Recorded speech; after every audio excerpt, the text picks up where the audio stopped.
መጥፋት አለባችሁ ብሎ ሉል በተለይ ሉልን የሚፈልግ ሰው ነው እና ከምትሞት ትቀመጥ በመድኃኒት መቀመጥ አለባት ብሎ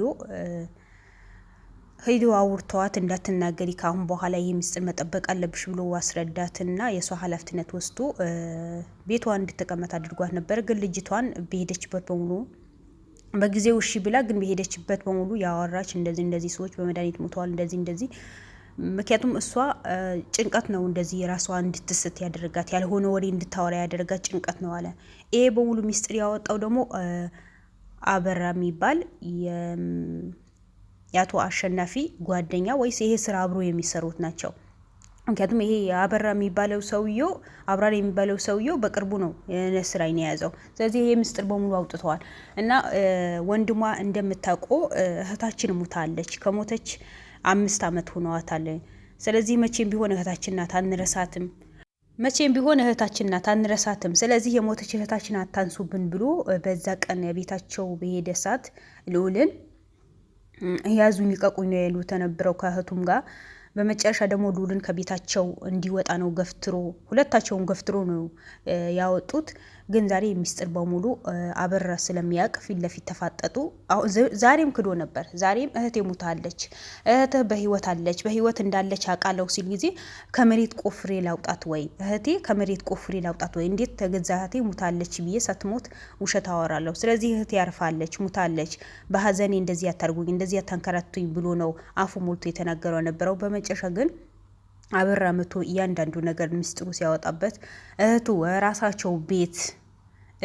የራሳቸው ቤት የገዛ ራሷ በገዛ ብሯ በገዛችው ቤት ለእነሱ ብዙ መስዋዕትነት የከፈለች ነርስ ነው የምትሰራው ነበረው። ያ ትምህርቷ ተምራ ለቤተሰቦቿ ለፍታ እህት ወንድሞቿ ከገጠር አምጥታ አዲስ አበባ ላይ ቤት ገዝታ ያስቀመጠችው ወንድሟ በብር ሸጣት።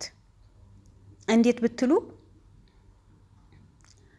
5.2 ሚሊዮን ብር ተቀብሎ ወንበር ላይ ቁጭ ብሎ ከአቶ አሸናፊ ጋር ተደራድሮ እህቱና እሱ ብር ተቀብሎ ነው ታላቅ እህታቸው ቤት ውስጥ ታግታ እንድትቀመጥ ያደረጉ። አስቀመጧት። መድኃኒት ራሷ እንድትስት ማህሌት ላይ የተደረገ ናቲ ላይ የተደረገው ነገር እሷ ላይ ተደርጎ ነበር። እንዳትወጣ አግተው ቤት ውስጥ አስቀመጧት። ከቤት ስትወጣ ደግሞ አፍኖ ነው ቤት የሚያስገቧት የነበረው የተባለው። ሁለተኛ ደግሞ ይሄ አሸናፊ ከቤት እንዳትወጣ አግታችሁ ማስቀመጥ አለባችሁ ታስራ አንድ ቤት ነው አንድ ክፍል ነው ተቆልፈባት የምትቀመጠው የተባለው። በዛ ሰዓት እነሱ እሷን እንዳታቅ ራሷ እንድትስት በፊት የሰራቻቸው ስራዎችን በሙሉ እንዳታስታውስ የሚያደርግ መድኃኒት አቶ አሸናፊ አምጥቶ ይሰጣቸውና ይሰጧት ነበር። እነማን? ወንድሟና እህቷ ማለት ነው። በገዛ እህታችሁ ላይ ለዛው ለብዙ ትምህርታችሁ እንድትማሩ ከገጠር ወጥታችሁ አዲስ አበባ መጣችሁ ትምህርታችሁ እንድትማሩ ጥሩ ደረጃ ላይ እንድትደርስ ያደረጋቻችሁ እህታችሁ እንዴት በዚህ ልክ አሸናፊ ሰምታችሁ ታደርጋላችሁ? እኔ ምናልባት የእናንተ አስተሳሰብ እህታችን ከምትሞት እንዲህ ታስራ ተቀምጣ ብናያት ይሻላል ብላችሁ ይሆናል። ይሄ የእናንተ አስተሳሰብ ይሆናል። ነገር ግን እህታችሁ ይሄ መድኃኒት አምጥቶ ሰጣችሁ ጊዜ ብር ብትቀበሉ መድኃኒቱ መጣል ነበረባችሁ። ሁለተኛ ደግሞ ለህግ አሳልፋችሁ መስጠት ነበረባችሁ። እንዴት በእህታችሁ ህይወት ላይ ትጫወታላችሁ? እንዴት በእህታችሁ ደም ላይ ትነግዳላችሁ? እንዴት አስችሎ?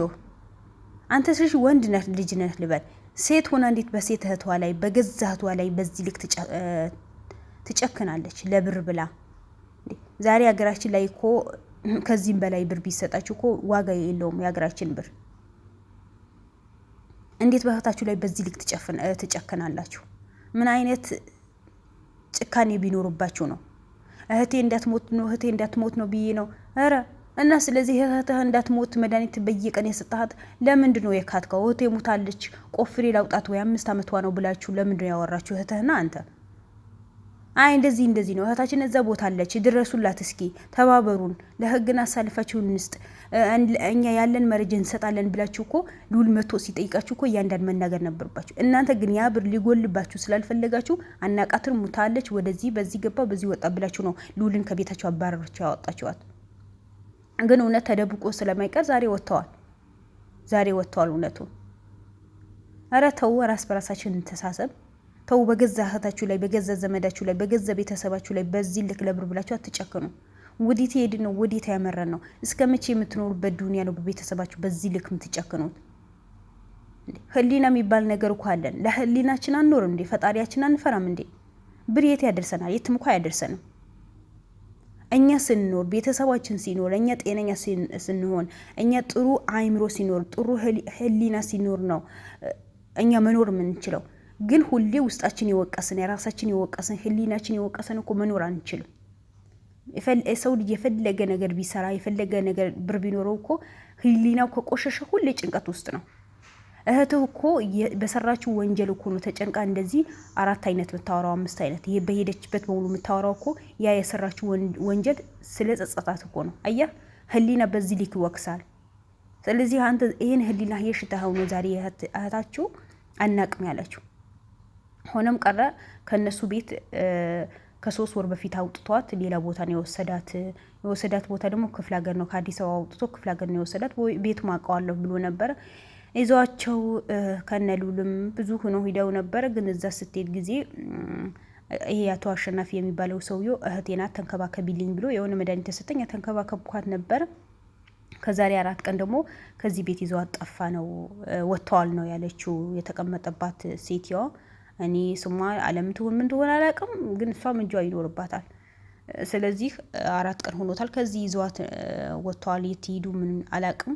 ብቻ ትበላለች፣ ምግብ አታማርጥም። በየደቂቃ ሰዓት መድኃኒት ይሰጣታል። ትተኛለች፣ ቁጭ ትላለች እንጂ ምንም ነገር አታወራም። ቢገርባትም ቢበርዳትም ምንም ነገር እንቅልፏ ሲመጣ ብቻ ነው የምተኛው። በዚህ ልክ ላይ በሰው ልክ ይጫወታሉ። መስፍን ተገላገል ነው ስንል ጊዜ ገና ሌላ አንድ መስፍን ተክቶ ነው የሞተው። ስለዚህ ሁላችሁም ተባብራችሁ ይሄ አሸናፊ የሚባል ሰውዬው መያዝ አለባችሁ። ምክንያቱም ልክ መስፍን የሚሰራው ስራ ነው እሱ በአዲስ የያዘው። ልክ እንደሱ ሰው ሊያጠፋ ለምን ጀግኖች ይኖራሉ? ለምን እውነትን ይወጣል? በቃ ሁሌ በውሸት ህይወት እንኖር፣ ሰው እንደጠፋ ይኖር። ሰው ቢበደልም ችግር የለም፣ ዋናኛ ደስተኛ ነው። ምን ደስታ ትኖራላችሁ? ያው ካንተ እኩል የሚሰራ ብራድ እኮ ዛሬ እጅ ሰጥተዋል። ወንጀል ነው፣ ወንጀል ሰልቻለሁ፣ ስለዚህ ቅጣቴን ላግኝ ነው ያለው። ሁለተኛ ደግሞ ወንድሟ ለምን ይሄ ምስጢር አወጣህብን? ለምን አሳልፈህ ለህግ አሳልፈህ ሰጥተሃል ብሎ ቢሮ ላይ አንቆ ያዘው። ለምን ይሄን ብር እንደተቀበል ለምን ተናገርክ? አላቅህም ብሎ ነው የዋሸው ነበረው። ሁሉ ነገር በውሸት የተያዘ ነገር። እውነቱን ያወቀ ውሸት፣ እውነትን ያወቀ ውሸት ያወራሉ። እህቱም እሱ ያው መጨረሻ ላይ እውነቱ ወጣ።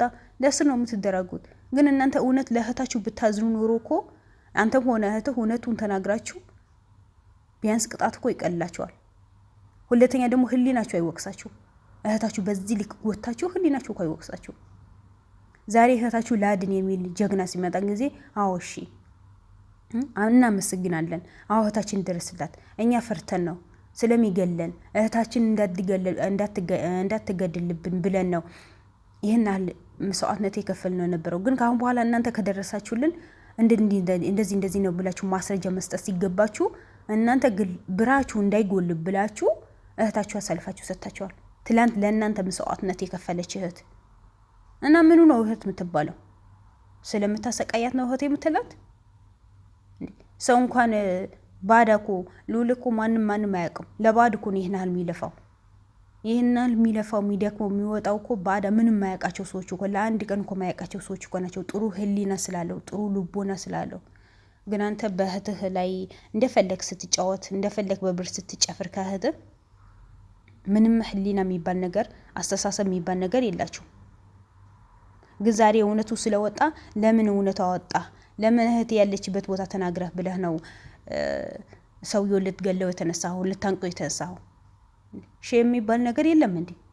ለእህታችን ከማዘናችን የተነሳ ነው። ለእህትህን በታዝንላት ኖሮ እኮ ምግብ ትሰጣት ነበር፣ ሐኪም ቤት ትወስዳት ነበር፣ ለህግ አሳልፈት ትሰጥ ነበር እንጂ አቶ አሸናፊ አምጥቶ የሰጠህ ማንኛውም ማይታወቅ መድኃኒት እኮ አሰጣትም ነበር። እውነት ለእህትህ የምታዝን ቢሆን ኖሮ ግን ለእህትህ አታዝንላትም። እመነኝ አታዝንላትም።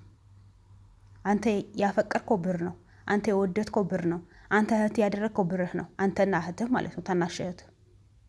ብር ባትወዱ ኖሮ በዚህ ልክ እህታችሁ በገዛ ቤቷን በዚህ ልክ አትጎዷትም ነበር። እንዲህ ከሌላ ከባዳ ሰው አጨብጭበህ ለብር ብለህ በዚህ ልክ ኧረ ብስሚላ።